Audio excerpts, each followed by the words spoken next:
menyayat Ketua hati. Jururawat Hospital Sedang Tergamak Siti seorang Harini penganggur Muhammad membunuh Kamarudin dan yang dilapor membakar hilang 8 kanak-kanak Mei lalu perempuan. ditemui mati dibunuh di sebuah. Assalamualaikum dan salam sejahtera. Anda sedang menonton Buletin 666 bersama saya Auni Afrina.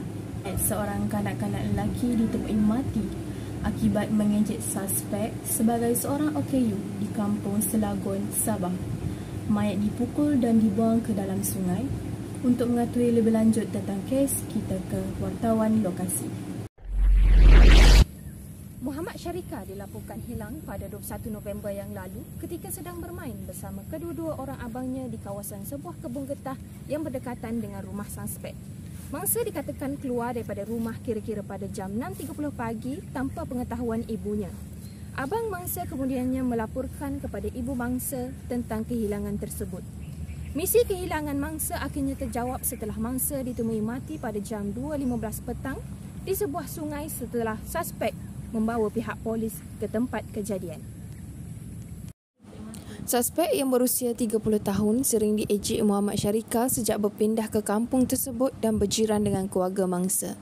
Dendam lelaki berkenaan yang cacat di bahagian kaki akhirnya sampai ke muncak pada hari kejadian, menyebabkan dia bertindak melarikan mangsa dengan keretanya sebelum menampar kepala kanak-kanak malang itu berkali-kali sehingga pengsan.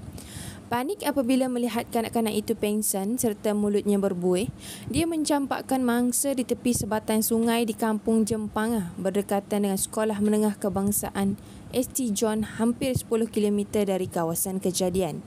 Ketua Polis Daerah Deputi Superintenden Mustafa Ma'ruf berkata, hasil soal siasat terhadap suspek, lelaki itu mengaku sudah lama menyasarkan mangsa kerana berasa sakit hati. Berita seterusnya, Siti Harina Muhammad Kamarudin 40 tahun, Ketua Jururawat di Hospital Sedang yang tinggal berjauhan dengan suami dan 3 anak perempuannya ditemui mati oleh pemilik rumah akibat gagal dihubungi seminggu yang lalu.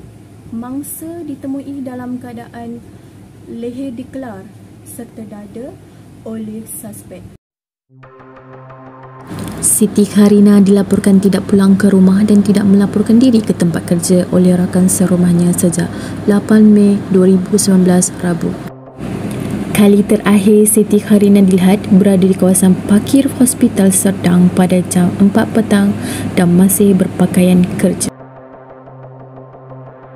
Mayat seorang wanita ditemui di sebuah rumah sewa di Cyberjaya pada petang Rabu jam 2.30 petang. Mayat ditemui dalam keadaan rebut dan dipercayai sudah meninggal dunia sejak seminggu lalu dan terdapat kesan kelar di leher dan dada mangsa. Suspek lelaki warga Nigeria yang dikenali sebagai Ali Wajwan Gilberta Lewanyam, iaitu suspek utama, telah ditahan oleh pasukan pegawai dan anggota Jabatan Siasatan Jenayah Ibu Pejabat Polis Kontijen IPK Selangor di Ceras Sentra, Kuala Lumpur. Selepas melakukan siasatan, Ketua Polis Selangor Datuk Nur Azam Jamaluddin berkata, mayat tersebut disahkan adalah mayat Siti Harina. Suspek telah diberi hukuman iaitu gantung sampai mati. Pengawal keselamatan di kondominium berkenaan, Zulkifli Abdullah 47 tahun, mengakui mengenali mangsa. Namun, kelibat Siti Harina tidak kelihatan sejak beberapa hari yang lalu sehinggalah dia ditemui dalam keadaan yang sudah tidak bernyawa. Ketua Jabatan Siasatan Jenayah Selangor, Senior Asisten Komisioner Fazil Ahmad berkata, suspek berusia 30 tahun itu pernah bertemu dengan Siti Harina di kondom miliknya. Kanak-kanak perempuan ditemui mati dalam keadaan menyayat hati. Untuk mengetahui lebih lanjut tentang kes, kita ke wartawan lokasi. Saat ini saya sedang berada di tempat kejadian di mana mayat Nurul Nadirah atau lebih dikenali sebagai Dirang ditemui mati dalam keadaan yang menghayat hati. Mangsa dilaporkan hilang sejak 1 Mac lalu pada jam kira-kira 11 pagi. Difahamkan mangsa dipercayai dibungkus dengan kain batik sebelum dibawa keluar dari rumah suspek yang berdekatan dengan rumah mangsa.